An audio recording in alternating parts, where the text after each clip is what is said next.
माई good right hand class 10th की poem है my good right hand composed by Charles Mackay. तो इसका हम हिंदी ट्रांसलेशन आज पढ़ने वाले हैं लाइन टू लाइन। मैं आपको एक एक वर्ड का अर्थ बताऊंगा, एक एक लाइन का हिंदी अनुवाद आपको बताऊंगा और पूरी पोइम को हम अच्छे से समझेंगे। माई गुड राइट हैंड का मतलब होता है स्टूडेंट्स मेरा अच्छा दायां हाथ, यानी इसका सही अर्थ यदि हमने जानने की कोशिश करें तो इसका मतलब होता है हार्ड वर्क, कि हम जो भी हार्ड वर्क करते हैं, ज़्यादातर जो काम करते हैं वो अपने दाहिने हाथ से करते हैं, राइट हैंड से करते हैं। तो इसलिए पोइम का नाम जो है माई गुड राइट हैंड, ये अपने दाएं हाथ को बताता है, यानी हमारे हार्ड वर्क को बताता है कि हम जो हार्ड वर्क करते हैं उसका हमें किस तरीके से जीवन के अंदर फ़ायदा होता है, हम अपनी सारी तकलीफ़ों को, मुसीबतों को हार्ड वर्क के द्वारा किस तरीके से दूर कर सकते हैं। तो चलिए स्टूडेंट्स आज अपने पढ़ते हैं my good right hand composed by Charles Mackay. तो स्टूडेंट्स आपके सामने दो स्टेंजा आ गई है पोइम की। दोनों स्टेंजा का अपने हिंदी अनुवाद करेंगे बारी बारी से, आप देखते रहिए। पहली स्टेंजा का देखिए, सबसे पहले अपने पहली स्टेंजा का हिंदी अनुवाद करने वाले हैं। तो शुरू से देखिए, आई फेल इनटू ग्रीफ, ग्रीफ का मतलब होता है दुख, फेल इनटू गिर गया, फॉल इनटू की सेकंड फॉर्म है ये।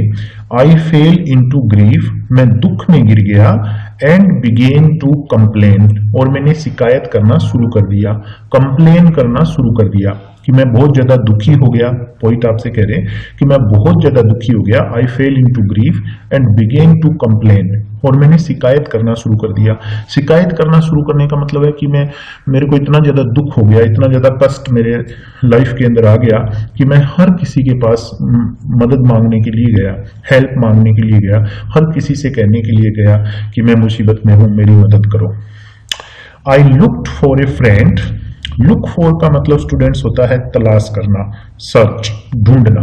आई लुक्ड फॉर ए फ्रेंड, मैंने एक फ्रेंड की तलाश की, but I shot him in when, shot का मतलब होता है चाहा, हिम यहाँ पे फ्रेंड के लिए आया जिसकी ये तलाश कर रहा है कि कोई ऐसा मेरे को फ्रेंड मिल जाए जो मेरी इस मुसीबत के अंदर मदद कर सके।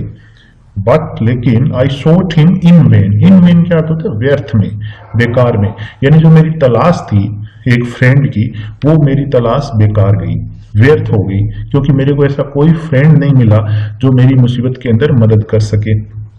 कंपेनियंस वर शाई, कंपेनियंस का मतलब होता है साथी, दोस्त, मित्र मंडली, कि जो मेरे कंपेनियंस थे, जो मेरे साथी थे, जो मेरे साथ रहते थे हमेशा, वो क्या हो गए, शाई, शर्मीले हो गए।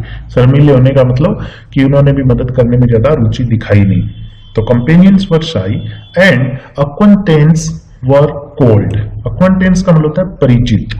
स्टूडेंट जो हमारे परिचित होते हैं, रिलेटिव्स होते हैं, रिश्तेदार होते हैं, हम उनको बोल सकते हैं, हम जानते हैं जिनसे मिले हैं हम अच्छे से, उनको अक्वांटेंस बोलते हैं, परिचित बोलते हैं। तो अक्वांटेंस वर कोल्ड, कोल्ड का मतलब होता है उदासीन, यानी जो तटस्थ होता है, ना तो ये कहे कि मैं मदद कर दूंगा और ना ये कि मैं मदद नहीं करूंगा, दोनों तरफ से ही, जो ना तो ये कहे कि मैं मदद करूंगा और ना ये कहे कि मैं मदद नहीं करूंगा, तो उसको कहते हैं कोल्ड, यानी उदासीन। तो कंपेनियंस वर शाई, जो कंपेनियंस थे, जो मेरे साथी थे, वो तो शर्मीले हो गए, यानी उन्होंने भी ज्यादा रुचि मेरे अंदर दिखाई नहीं। एंड अक्वांटेंस, और जो मेरे परिचित थे, वर कोल्ड, वो उदासीन हो गए, यानी वो तटस्थ रहे, उन्होंने भी मेरी मदद नहीं की। They gave me good council, gave me good council, council का मतलब होता है एडवाइस, सलाह। दे यहाँ पे आया है कंपेनियंस और अक्वेंटेंस के लिए, यानी मित्र मंडली जो है, इसके दोस्त जो है पोइट के, उनके लिए, और जो परिचित थे, जितने भी जानकार, उसमें रिश्तेदार भी आ जाएंगे, उनके लिए। तो they gave me good council, कि मेरे दोस्तों ने, रिश्तेदारों ने, मेरे परिचितों ने मुझे अच्छी सलाह तो दी कि तू ये कर, तू वो कर, बट लेकिन dreaded there gold, gold, dreaded का मतलब होता है भयभीत होना, डरना, गोल्ड का मतलब यहाँ पे पैसे से है। ड्रेडेड देयर गोल्ड, लेकिन वे अपना पैसा देने से मुझे डरते थे, पैसा देने से भयभीत थे कि हम इसको पैसा दे देंगे, पता नहीं वापिस आएगा नहीं आएगा, हमारा पैसा बर्बाद हो जाएगा, इस तरीके से। तो मैं एक बार फिर से इसका हिंदी अनुवाद करता हूँ पूरी स्टेंजा का। I fell into grief and began to complain. मैं दुख में गिर गया, यानी मेरी लाइफ के अंदर मुसीबतें आ गई। एंड बिगेन टू कंप्लेन, और मैंने शिकायत करना शुरू कर दिया। I looked for a friend, मैंने एक फ्रेंड की तलाश की। But I shot him in vain, लेकिन मेरी तलाश बेकार चली गई, व्यर्थ चली गई। कंपेनियंस वर शाई, जो मेरे साथी थे, मित्र थे, वो शर्मिले हो गए। एंड अक्वांटेंस वर कोल्ड, और जो मेरे परिचित थे वो भी तटस्थ रहे, उदासीन रहे। They gave me good council, उन्होंने मुझे अच्छी सलाह तो दी। बट ड्रेडेड देयर गोल्ड, लेकिन वे अपना पैसा देने से मुझे डरते थे। तो स्टूडेंट्स, मैं उम्मीद करता हूँ पहली स्टेंजा का अर्थ आपको समझ में आ गया होगा। यहाँ पे शाई शब्द का अर्थ नजरें चुराने से भी होता है, कि मेरे साथी थे वो मेरे से नजरें चुराने लगे, मतलब मेरे से नजरें मिला नहीं रहे थे और मेरे मतलब हेल्प करने के लिए आगे नहीं आ रहे थे। तो अच्छी तरीके से आप एक एक शब्द का अर्थ भी याद कर लें तो आपको आसानी इसमें होगी। चलिए दूसरी स्टेंजा देखिए, stanza number 2। Let them go, उन्हें जाने दो। लेट देम गो, उन्हें जाने दो। आई एक्सक्लेम्ड, मैं चीखा। तो पॉइंट क्या कह रहा है कि मैं जोर से चीखा, एक्सक्लेम्ड, जोर से चीखा। लेट देम गो, उन्हें जाने दो। देम कौन? जो इसके कंपेनियंस, जो अक्वेंटेंस, जो परिचित थे, जो मित्र थे, उनकी बात कर रहे हैं कि वो हेल्प नहीं कर रहे हैं, तो उन्हें जाने दो। I have a friend at my side, मेरे तरफ भी एक मित्र है, एक फ्रेंड है। एट माई साइड, मेरे पास भी, यानी मेरी साइड पर भी एक मित्र है। टू लिफ्ट मी, जो मुझे ऊपर उठाएगा। एंड एड मी, और मेरी सहायता करेगा। एड का मतलब होता है help. To lift me and aid me, जो मुझे ऊपर उठाएगा और मेरी सहायता करेगा। Whatever betide, whatever का मतलब होता है जो भी, बी टाइट का मतलब होता है होना। जो भी हो जाए वो मुझे ऊपर उठाएगा, इस मुसीबत से बाहर निकालेगा। एंड एड मी, और मेरी वो मदद करेगा। To trust to the world, आगे वाली लाइन देखिए, is to build on the sand. To trust to the world, कि इस वर्ल्ड का ट्रस्ट करना, इस दुनिया का विश्वास करना, इस दुनिया के लोगों का विश्वास करना कैसा है? Is to build on the sand, मिट्टी के महल बनाने के समान है, मिट्टी के मकान बनाने के समान है। यानी मिट्टी के मकान बनाते हैं अपने, तो मिट्टी के मकान तो कभी भी गिर सकता है, कभी भी टूट सकता है। तो कभी उस अर्थ में बोल रहा है पोइट आपसे, चार्ल्स मैके, कि किसी का भी विश्वास नहीं किया जा सकता। कि मेरे भी दोस्त थे, मित्र थे, रिश्तेदार थे, जिनकी मैंने हेल्प चाही थी, लेकिन किसी ने मेरी मदद नहीं की। तो इसलिए ये लाइन बोली गई है, to trust to the world is to build on the sand, कि इस दुनिया के लोगों का विश्वास करना मिट्टी का मकान बनाने के समान है। कभी भी हमारा विश्वास लोग तोड़ सकते हैं। हम जब मुसीबत में होते हैं तो कोई भी हमारी मदद नहीं करता है। वही बात यहाँ पे कवि है आपको बताना चाहता है। आई विल ट्रस्ट, आगे पोइट आपसे कह रहे हैं कि मैं विश्वास करूंगा, बट इन हेवन, लेकिन किस में विश्वास करूंगा? हेवन का मतलब यहाँ पे गॉड से है स्टूडेंट्स, ईश्वर से है, भगवान से है। I will trust but in heaven, मैं विश्वास तो करूंगा लेकिन मैं भगवान का विश्वास करूंगा, हेवन का विश्वास करूंगा, ईश्वर में विश्वास करूंगा। एंड दूसरे किस में विश्वास करेगा? माई गुड राइट हैंड, मैं अपने अच्छे दाएं हाथ में विश्वास करूंगा। अच्छे दाएं हाथ में विश्वास करने का कि मेरी मेहनत के ऊपर मैं विश्वास करूंगा, मेरे हार्ड वर्क के ऊपर मैं विश्वास करूंगा। यानी दो चीजों में मैं विश्वास करूंगा, दो व्यक्तियों पर विश्वास करूंगा। एक तो मैं भगवान पर विश्वास करूंगा, हेवन पर, और दूसरा मैं मेरे अच्छे दाएं हाथ पर विश्वास करूंगा। तो मैं एक बार फिर से इसकी एक्सप्लेन आपको करता हूं। दूसरी स्टेंजा को देखिए। तो जब किसी ने मदद नहीं की पोइट की, कोई भी फ्रेंड, कोई भी रिश्तेदार ने मदद नहीं की, तो वो कहते हैं लेट देम गो, कि उन्हें जाने दो। आई एक्सक्लेम्ड, मैं जोर से चीखा। कवि ने कहा कि उन्हें जाने दो, नहीं मदद कर रहे तो जाने दो उनको। I have a friend at my side, मेरे पास भी एक मित्र है। टू लिफ्ट मी, जो मुझे ऊपर उठाएगा। एंड एड मी, और मेरी मदद करेगा इस मुसीबत में। तो मेरे पास भी एक फ्रेंड है। वट एवर बी टाइट, चाहे कुछ भी हो जाए, यानी कैसी भी परिस्थिति हो जाए, वो फ्रेंड मेरी हेल्प करेगा, मेरी मदद करेगा। और ये कौन से फ्रेंड की बात कर रहा है? माई गुड राइट हैंड, इसकी बात कर रहा है फ्रेंड्स, हार्ड वर्क की बात कर रहा है। ये अपने हार्ड वर्क को अपना फ्रेंड बता रहा है कि मेरा हार्ड वर्क जो है वही मेरा मित्र है, और मैं हार्ड वर्क करके अपनी जितनी भी मुसीबत है, कठिनाइयां हैं, जो दुख तकलीफों के अंदर मैं गिरा हुआ हूँ, उससे मैं बाहर निकल जाऊंगा। तो जो इसके तरफ एक साइड में मित्र है वो हार्ड वर्क ही है। To trust to the world, इस दुनिया का विश्वास करना, is to build on the sand, मिट्टी के मकान बनाने के समान है। आई विल ट्रस्ट, मैं विश्वास तो करूंगा, बट इन हेवन, लेकिन ईश्वर में, and my good right hand, और मेरे हार्ड वर्क में, मेरे अच्छे दाएं हाथ में मैं विश्वास करूंगा। तो दो चीजों में विश्वास करूंगा, ईश्वर में और मेरे अच्छे दाएं हाथ में। और ये लाइन जो है, तीसरी लाइन, ये मैंने आपको एक्सप्लेन कर दी है स्टेंजा की, कि to trust to the world is to build on the sand, दुनिया का विश्वास करना, दुनिया के लोगों का विश्वास करना मिट्टी के मकान बनाने के समान है। वो हमारे मुसीबत के अंदर लोग काम नहीं आते हैं, इसलिए पोइट बहुत ज्यादा दुखी है और ये लाइन यहाँ पे आपको बोली है।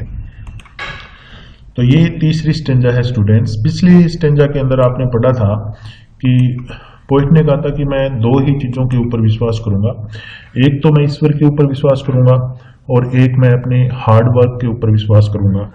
तो दोनों के ऊपर विश्वास करूंगा। तो उसके बाद में देखिए ईश्वर पे विश्वास रखा और अपनी मेहनत के ऊपर विश्वास रखा पोइट ने। तो देखिए किस तरीके से वो आगे बता रहे हैं फिर क्या हुआ। माई करेज रिवाइव्ड, रिवाइव का मतलब होता है पुनः लौट आना, फिर से मिल जाना। जो करेज, जो साहस पोइट का जा चुका था मुसीबत में पड़ने के बाद या दुख तकलीफों के अंदर गिरने के बाद में, वो पोइट कह रहा है कि रिवाइव हो गया, यानी पुनः मेरे पास आ गया। माई करेज रिवाइव्ड, मेरा साहस मेरे पास फिर से आ गया। इन माई फॉर्चून्स डिस्पाइट, मेरा भाग्य, डिस्पाइट का मतलब होता है के बावजूद, यानी मेरा भाग्य जैसा भी था वैसा होने के बावजूद, यानी हमें पता है, ऊपर पढ़ा है हमने कि पोइट का भाग्य कैसा था, बुरा टाइम आ गया था पोइट का और मुसीबतों में था, तो भाग्य बिल्कुल बुरा था। तो ये कह रहा है कि मेरा भाग्य जैसा भी था उसके बावजूद मेरा जो साहस है वो फिर से मेरे पास लौट आया, यानी फिर से मैं साहसी बन गया, हार्ड वर्क की मदद से, ईश्वर के ऊपर विश्वास करके, अपने अच्छे दाएं हाथ पर विश्वास करके। And my hand was as strong, और मेरा हाथ उतना ताकतवर था, उतना मजबूत था, as my spirit was light. तो इसके अंदर दो सेंटेंस बनाए। एक तो पॉइंट ये कहना चाहता है कि my hand was as strong, यानी मेरा जो हाथ है वो बहुत ताकतवर था, यानी मैंने जो कठिन परिश्रम किया था वो बहुत ज्यादा मैंने किया था। और दूसरी चीज, माई स्पिरिट वाज लाइट, और मेरी जो आत्मा थी, मेरी जो स्पिरिट थी, मेरा जो हार्ट था वो बहुत ही हल्का था, यानी हल्का हो गया था। अब उसके अंदर किसी प्रकार का कष्ट नहीं था, दुख नहीं था, जो दुख है वो दूर हो गया था। तो माई स्पिरिट वाज लाइट, मेरी जो आत्मा थी वो बिल्कुल हल्की हो गई थी, एकदम से जो दुख है वो दूर हो गया था। It raised me from sorrow, it यहाँ पे पोइट के हाथ के लिए आया है, पोइट के हार्ड वर्क, जिसको पोइट ने बताया कि वो मेरा अच्छा मित्र था, अच्छा दायां हाथ, हार्ड वर्क, उसी को पोइट ने मित्र बताया अपना। तो यहाँ पे इट पोइट के हार्ड वर्क और अच्छे दाएं हाथ के लिए है कि जो मैंने हार्ड वर्क किया था। It raised me from sorrow, raised मतलब उठाया, फ्रॉम सोरो दुख से ऊपर उठाया, यानी जो दुख में मैं गिर गया था उस दुख से मुझे बाहर निकाला। किसने? मेरे हार्ड वर्क ने। It saved me from pain, और इसने मुझे तकलीफ से बचाया, दर्द से बचाया। जो मुझे दर्द हो रहा था कि मैं मुसीबतों में गिर गया था, कष्टों में गिर गया था, तो इसने मुझे बचाया। इसने माई गुड राइट हैंड ने, यानी पोइट के राइट हैंड ने, पोइट के हार्ड वर्क ने उसको बचाया और उसको दुख से बाहर निकाला। इट फेड मी, इसने मुझे भोजन दिया, यानी इसने मुझे खाना खिलाया कि मैंने हार्ड वर्क किया, मेरे पास पैसे आ गए और मेरे पास खाने पीने की फिर कोई कमी नहीं थी, तो इसने मुझे खाना खिलाया। एंड क्लेड मी, क्लेड का मतलब होता है ढका, यानी मुझे ढका, यानी वस्त्र दिए मुझे पहनने के लिए। तो ये मेरा हार्ड वर्क है, उसने मुझे खाना दिया और पहनने के लिए वस्त्र दिए। अगेन एंड अगेन, बार बार मुझे इसने खाना दिया, वस्त्र दिया, मुझे दुख से निकाला, तकलीफ से निकाला और मेरी मदद की। तो माई करेज रिवाइव्ड, मेरा साहस अब पुनः लौट आया था। इन माई फॉर्चून्स डिस्पाइट, जैसा भी मेरा भाग्य था वैसा होने के बावजूद मैं साहसी बन गया। My hand was as strong as my spirit was light, मेरा हाथ बहुत ताकतवर था। And my spirit was light, और मेरी आत्मा है वो हल्की हो गई थी। It raised me from sorrow, मेरे हार्ड वर्क ने मुझे दुख से ऊपर उठाया। It saved me from pain, और इसने मुझे कष्ट से बचाया। इट फेड मी, इसने मुझे खाना खिलाया। एंड क्लेड मी, और मुझे वस्त्रों से ढका। एंड अगेन का मतलब बार बार। अब देखिए लास्ट स्टेंजा, द फ्रेंड्स, वे दोस्त, हु हैड लेफ्ट मी, वो जो मुझे छोड़कर चले गए थे। यानी जब कवि ने मुसीबत में गिरने के बाद में जब जिन दोस्तों की सहायता मांगी थी, तो वे दोस्त इस मदद नहीं की थी इसकी, छोड़ करके इसको चले गए थे, तो उन्हीं की बात कर रहा है ये जो छोड़ के चले गए थे। The friends who had left me, way friends जो मुझे छोड़कर चले गए थे, केम बैक एवरीवन, उनमें से हर कोई अब वापिस आ गया था मेरे पास। तो ये इंसान का स्वभाव होता है स्टूडेंट्स कि जब हमारे पास पैसे नहीं होते हैं तो कोई हमारी मदद नहीं करता है, कोई हमारे पास नहीं आना चाहता है, लेकिन जब हमारे पास पैसे होते हैं तो सब हमारे पास आ जाते हैं। वही बात यहाँ पे पोइट आपसे बताना चाहता है कि वो फ्रेंड्स जो मेरी गरीबी के अंदर मुझे छोड़ करके चले गए थे, केम बैक एवरीवन, वो सारे के सारे अब मेरे पास वापिस आ गए थे। And darkest advisers, darkest adviser कौन होता है? बुरे समय का सलाहकार। यानी जब कवि का बुरा टाइम चल रहा था, उस टाइम जिन लोगों ने केवल सलाह दी थी, इसकी मदद नहीं की थी पैसों के द्वारा, इसको पैसे नहीं दिए थे, इसकी हेल्प नहीं की थी, डरते थे इसको पैसे देने से, तो उनको कहा है डार्केस्ट एडवाइजर्स, कि जो बुरे टाइम के सलाहकार थे, जब मेरा टाइम बुरा था उस टाइम जो मुझे सलाह देते थे, लुक्ड ब्राइट, वो अब चमक रहे थे एज द सन, जैसे कि सूरज चमक रहा हो। यानी लुक ब्राइट एज द सन, सूरज की तरह चमक रहे थे। इसका मतलब ये है कि वो ऐसे लग रहे थे जैसे कि वो तो दूध के धुले हुए हैं, इस तरह से मेरे पास वो आ रहे थे, जैसे कि उनकी तो कोई गलती नहीं है और वो बिल्कुल सही है, उन्होंने जो भी किया सही है। तो इस तरीके से मीठी मीठी बातें कर रहे थे मेरे पास आकर के, जैसे कि वो बिल्कुल पाक साफ हो, उनकी कोई गलती नहीं थी, इस तरीके से। तो ये लाइन बोलने का ये मतलब है, आई नीड देम नो मोर। तो पोइट कह रहा है आई नीड देम नो मोर, अब मुझे उनकी और ज्यादा जरूरत नहीं थी। एज दे ऑल अंडरस्टैंड, जैसा कि वो सभी समझ गए थे। अब उनको भी ये समझ में आ गया था कि अब मुझे उनकी सहायता की जरूरत नहीं है। जिस टाइम मुझे उनकी सहायता की जरूरत थी तब तो उन्होंने मेरी सहायता की नहीं, और अब मुझे उनकी जरूरत थी नहीं, क्योंकि अब मेरे पास पैसे आ गए थे, मैंने हार्ड वर्क किया, ईश्वर के ऊपर विश्वास किया, तो उससे मेरे पास पैसे आ गए, मैं मुसीबतों से बाहर निकल गया, कष्टों से मुझे छुटकारा मिल गया, तो अब मुझे उनकी जरूरत नहीं थी। एज दे ऑल अंडरस्टैंड, और ये बात वे भी समझ गए थे। आई थैंक दी, मैं तेरा ही धन्यवाद करता हूं। तेरा मतलब, दी मतलब, यू मतलब, यहां पे है माई गुड राइट हैंड से और ईश्वर से। आई थैंक दी, मैं तेरा ही धन्यवाद करता हूं। आई ट्रस्ट दी, मैं तेरा ही विश्वास करता हूं। माई गुड राइट हैंड, मेरे अच्छे दाएं हाथ, यानी हार्ड वर्क, कि मैं अब आगे से हार्ड वर्क के ऊपर ही विश्वास करूंगा, किसी भी दोस्त, साथी, रिश्तेदार के ऊपर विश्वास नहीं करूंगा जिन्होंने मुझे छोड़ दिया था, जिन्होंने मेरी मदद नहीं की थी। तो कह रहा है आई थैंक दी, मैं तेरा ही धन्यवाद करता हूं कि तुमने मुझे इस मुसीबत से बाहर निकाला।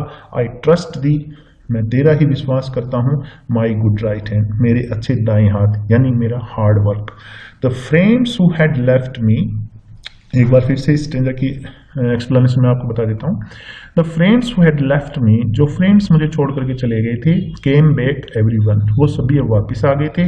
एंड डार्केस्ट एडवाइजर्स, और जो मेरे बुरे टाइम के सलाहकार थे, जो बुरे समय मुझे सलाह दिया करते थे, लुक्ड ब्राइट एज द सन, वो अब ऐसे साथ दिखा रहे थे अपने आप को जैसे कि वो सूरज की तरह एकदम सही थे, एकदम साफ हैं, उनकी कोई गलती नहीं थी। आई नीड देम नो मोर, अब मुझे उनकी और ज्यादा जरूरत नहीं है। एज दे ऑल अंडरस्टैंड, जैसा कि वे सभी समझ गए थे। आई थैंक दी, मैं तेरा ही धन्यवाद करता हूँ। आई ट्रस्ट दी, मैं तेरा ही विश्वास करता हूँ। माई गुड राइट हैंड, मेरे अच्छे दाएं हाथ। तो स्टूडेंट्स, उम्मीद करता हूँ कि आपको इसका हिंदी एक्सप्लेनेशन अच्छे से समझ में आ गया हो, तो आप मेरे चैनल को सब्सक्राइब कर लें। मैं आगे भी ऐसी और वीडियोस और क्वेश्चंस वगैरह ग्रामर के टॉपिक भी इस तरीके से डालता रहूँगा। Thank you.